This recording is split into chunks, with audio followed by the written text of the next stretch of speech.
Assalamualaikum warahmatullahi wabarakatuh. Sebelumnya, perkenalkan kami dari kelompok 2. Yang pertama ada Kinanti dan saya Lani. Ini Ahmad Reza, ini Ringki Setiawan, ini Fikri, dan yang terakhir Seren. Kami di sini akan melakukan tindakan pengkajian keperawatan pada pasien menjelang ajal. Langsung saja ke videonya. Suatu hari ada pasien bernama Tuan R berusia 25 tahun sudah dirawat di ruang mawar RSUD Senang Hati selama 3 hari dengan keluhan nyeri kepala, sesak dan selalu merasa cepat lelah, padahal ia tidak melakukan aktivitas yang berat, sering mual dan muntah. Kemudian perawat 1 dan 2 mengkaji keluhan tersebut menggunakan eko dan esas. Assalamualaikum Bapak, selamat pagi. Perkenalkan, saya perawat Kinanti dan di sini ada rekan saya perawat Lani. Saya dinas di sini dari pukul 7 pagi sampai pukul 2 siang nanti ya Pak. Bapak bisa disebutkan nama dan tanggal lahirnya Bapak? Nama saya Riki, tanggal lahir saya 7 Mei 1998. Ya sudah sesuai ya Pak. Tujuan saya di sini dan rekan saya di sini untuk mengisi formulir, salah satu formulir ya Pak. Nanti bisa diisi sama bapaknya siapa? Saya ayahnya. Oh ya, baik. Ya nanti bisa diisi sama bapaknya ya Pak. Nanti disampaikan sama rekan saya. Baik Bapak, sebelumnya ini nanti kan ini tuh untuk keadaan Bapak ini, Bapak Riki, setelah dilakukan terapi, nanti Bapak bisa mengisinya tiap hari ya. Saya di sini akan mencontohkan terlebih dahulu kepada Bapak, nanti Bapak bisa mengkajinya sendiri ya. Baik, langsung saja ya Bapak, saya akan menanyakan apa yang Bapak rasakan saat ini yang paling Bapak tidak tak nyaman gitu. Saya merasa nyeri terus. Oh nyeri, baik. Kalau nyeri itu dari skala 0 itu kan tidak nyeri ya, sampai 10 itu nyeri yang tidak tertahankan. Kira-kira berapa ya Pak? Di angka 8. Di angka 8, baik Bapak. Selain ada nyeri, apakah ada keluhan lain? Ada. Apa ya? Saya sering mual. Mual. Ya. Baik, Bapak mualnya misalkan dari 0 sampai 10. Kalau 0 itu tidak ada mual, 10 itu mual yang sangat tidak nyaman sama Bapak gitu. Ya. Dari angka 7. Angka 7 ya Bapak. Baik. Setelah itu apakah Bapak ada lelah? Ada. Ada lelah. Baik, dari 0 sampai 10. 0 itu tidak lelah. Kalau sampai 10 itu Bapak sangat lelah yang tidak tertahankan. Kira-kira berapa ya Pak? Angka 9. 9. Baik Bapak, tadi kan setelah disebutkan Bapak ada nyeri dan juga ada mual sama muntah. Apakah Bapak merasakan sesak juga? Iya. Ya baik, kalau saya kaji ya, kalau 0 itu tidak sesak. Kalau sampai 10 itu sesak yang tidak tertahankan. Kira-kira ada di nomor berapa ya Pak? Di nomor 8. Baik, di nomor 8 ya Pak. Setelah itu, apakah Bapak mengalami stres dengan kondisi Bapak saat ini? Ya. Stres? Kira-kira dari 0 sampai 10, 0 itu tidak stres, 10 itu yang stres yang tidak bisa tertahan. Di angka 7. Di angka 7 ya. Baik, Bapak, dengan kondisi Bapak saat ini, apakah Bapak mengalami cemas atau khawatir? Sangat cemas. Sangat cemas. Baik, kalau bisa disebutkan ya, dari 0 itu tidak cemas, 10 itu yang cemas yang tidak tertahankan. Kira-kira ada di nomor berapa ya Pak? Nomor 8. Nomor 8. Bapak untuk nafsu makannya, Bapak misalkan sekarang nafsu makannya ada apa tidak? Sehari makan berapa kali? Sehari makan saya 1 kali. 1 kali itu tidak habis ya Pak? Iya. Baik, kalau dari 0 sampai 10 itu 0 bisa ada selera masuk makanan. Kalau 10 itu sudah tidak bisa masuk makanan, kira-kira dari nomor berapa Bapak? Nomor 8. Bapak kan tadi Bapak Riki menyebutkan bahwa nafsu makannya berkurang, berada di angka 08. Nanti Bapak bisa melingkari ya Pak, seperti ini. Bapak mengerti? Iya, Baik. saya paham. Untuk selanjutnya, apakah Bapak mudah mengantuk? Apa mudah mengantuk? Iya. Baik, dari saya ukurkan ya Pak, dari skala 0 sampai 10, 0 itu tidak ada mengantuk, 10 itu sangat mengantuk. Kira-kira ada di angka berapa ya Pak? Di angka 8. Angka 8. Berarti sangat mengantuk ya Pak? Ya. Baik, selanjutnya baik Bapak, saya akan menanyakan kembali ya. Tadi kan Bapak mengeluh apa? Nyeri, ada sesak, kurang makan juga, selera makannya menurun, kemudian ada mual dan muntah, terus kecemasan dan sebagainya apa? Apakah Bapak merasa sehat bugar seperti itu? Tidak sih. Tidak. Baik, berarti apakah Bapak masih berdaya kah? Apa Bapak lemas?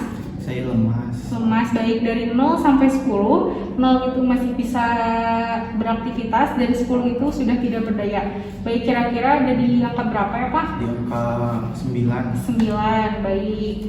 Selain itu, apakah ada yang mau ditanyakan sebelumnya? Tidak ada sih. Baik, tidak ada ya Pak. Kemudian saya akan mengkaji kegiatan aktivitas Bapak ya. Baik Pak, kalau yang ini nanti ditanyakan diisi saja sama Bapak ya. Ditanyakan kemandirian pasien seperti ke toilet sendiri kah, atau ada mandi sendiri, makan sendiri, Bapak nanti boleh dilingkari saja. Baik, Bapak saya akan menanyakan ya, apabila ke aktivitas sehari-hari Bapak, apakah seperti makan, mandi, pergi ke toilet, apa duduk atau berbaring, apakah itu dibantu dengan Bapak ayah sendiri? Iya, dibantu. Baik, dibantu. Baik, tadi Bapak menyebutkan untuk aktivitas sehari-harinya dibantu ya, berarti ada keterbatasan dalam aktivitas fisik dengan skala 1 ya Bapak, jadi boleh bisa dilingkari 1. Baik, karena ini dari hasil pengkajian tadi, rata-rata dalam skala nilai yang Bapak tadi sebutkan, rata-rata lumayan berat ya Pak untuk keadaan Bapak saat ini. Nanti selanjutnya teman saya perawat yang akan membantu meringankan kecemasan Bapak, mengatasi nyeri Bapak dengan teknik non farmakologis. Nanti akan ada perawat teman saya yang datang ke ruangan ini. Baik, sebelumnya ada yang mau ditanyakan Pak? Maaf Sus, untuk hasilnya kapan keluarnya?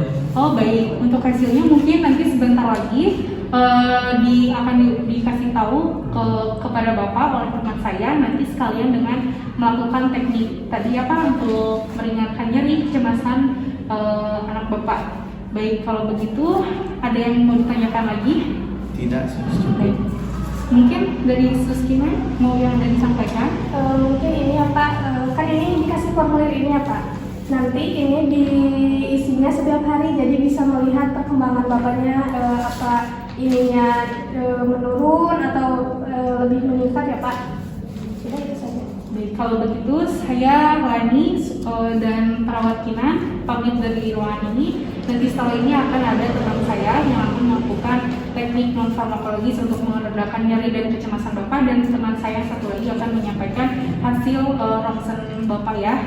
Baik, kalau begitu saya pamit. Assalamualaikum warahmatullahi wabarakatuh. 2 jam kemudian, perawat 2 dan 3 memasuki ruangan pasien untuk melakukan terapi non-farmakologis dan menyampaikan hasil pemeriksaan Tuan R sudah keluar. Perawat 3 pun bersiap untuk menyampaikan hasil tersebut kepada Tuan R dan keluarga pasien sesuai yang sudah diberitahu oleh dokter sebelumnya. Assalamualaikum. Bapak boleh sebutkan nama? Nama saya Riki, tanggal lahir saya 7 Mei 1998. Ya baik Pak, perkenalkan bisa perawat Sharon dan di sini rekan saya perawat Kikri. Di sini saya akan memberikan hasil ronsen, kemudian rekan saya melakukan tindakan non farmakologi. ya. Jadi ini dengan keluarga Bapak. Ya, Oh ya. saya ayahnya. Oh iya. Kan memberikan teknik non farmakologi. Silakan. Baik Pak, mari kita mulai ya untuk melakukan teknik tindakan non farmakologinya. Ya. Untuk jenis teknik tindakannya yaitu relaksasi napas dalam, tujuannya untuk meredakan rasa nyeri dan kecemasan Bapak. Apakah sebelumnya Bapak sudah tahu apa itu relasi napas dalam? Belum. Oh, baik. Kalau begitu saya akan memberitahu caranya untuk melakukan relaksasi tersebut. Pertama-tama Bapak bisa tarik nafas lewat hidung selama 4 detik. 1, 2, 3, 4. Lalu hembuskan lewat mulut secara perlahan. Lakukan tindakan itu selama 5-10 menit. Kalau Bapak sudah merasa mendingan, Bapak bisa hentikan tindakan tersebut. Baik, kalau begitu coba Bapak lakukan lagi yang saya ucapkan. Baik, bagus. Bagaimana perasaan Bapak setelah melakukan tindakan tersebut? Apakah Lumayan. Oh, baik.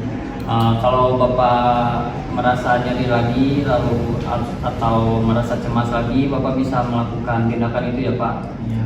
Baik, kalau begitu sekarang ada rekan saya yang akan menjelaskan hasil dari foto ronsen Bapak.